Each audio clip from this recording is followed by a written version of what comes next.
Josh, what's it like to be back here in Japan? Is there any way you can compare this to like the Pride Days? Just the environment, what the reception, everything you're getting. How would you compare it? I wouldn't. It is its own thing. It's not like Pride at all. But it's a great time, and I think that the fans are very excited to have a big mixed martial arts event here in Japan again. So I'm really glad to be a part of that and headlining it like I've done for many years over here. And you've been long break for you, the longest of your career actually in between fights. Were you coming back regardless, or was it something about this matchup, this location that brought you back?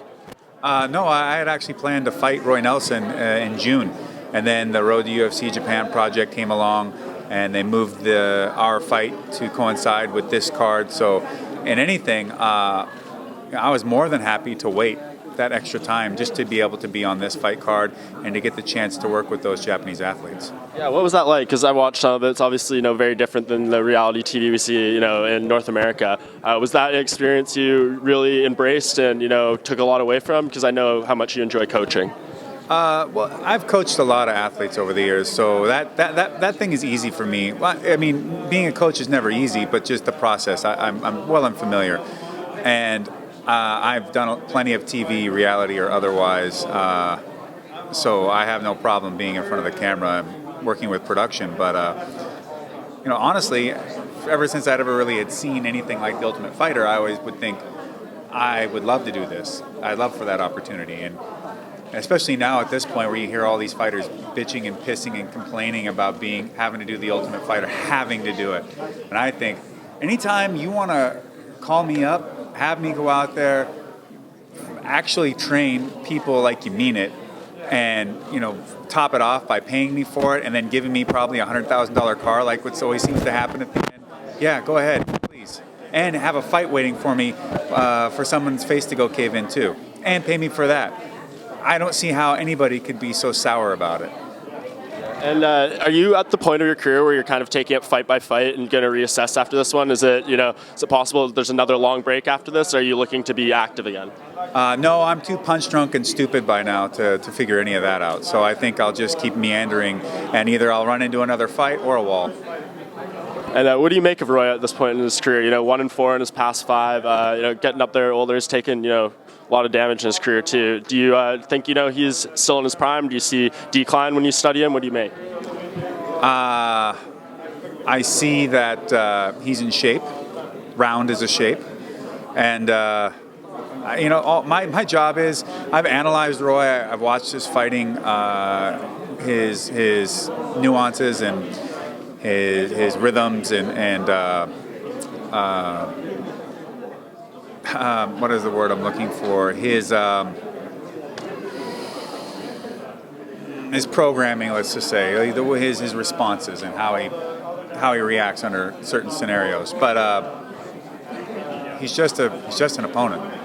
He's just an opportunity for me to go out there and shine.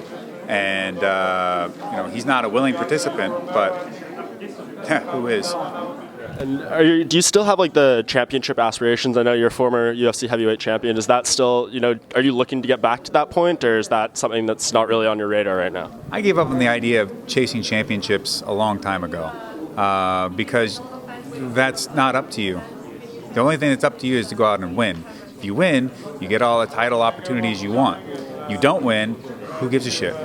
So I'm going to go out there, beat the crap out of Roy, and see what comes next. I know that they probably already have some sort of an idea what they're thinking, but when you go out there and you perform and you open people's eyes, you make a statement, well, those plans change. And that's the way you control your destiny, by your in-ring performance, by what you bring to the table. So when you say, it's you want to perform and win, when someone like Cain Velasquez gets an immediate rematch after he loses a title fight, what do you make of that? I don't care. Have his own life and go at it. It's at the end of the day, they can beat the hell out of themselves until they're so broken down that by the time I get there, it's an easy fight. I mean, what do I care? That's not up to me. I have no bearing on that, and I could get butthurt or happy. None of it would matter. The only thing that matters is my performance and what I do. And I'm curious for your take on this. You know, the heavyweight division seems, you know, most of the guys in the top 10 are in their mid to late 30s, and a lot of them are, you know, it seems they're re-peaking at that point. What about it is it just this weight class? Is it just coincidence? Why are, you know, most of the top heavyweights a lot older than you see, you know, the top 10 fighters in other weight classes? Probably the levels of crotchetiness and curmudgeon aspects are stronger with heavier weights. So as we get older, we just turn into meaner and meaner old men that sit there and tell people to get off our property all the time.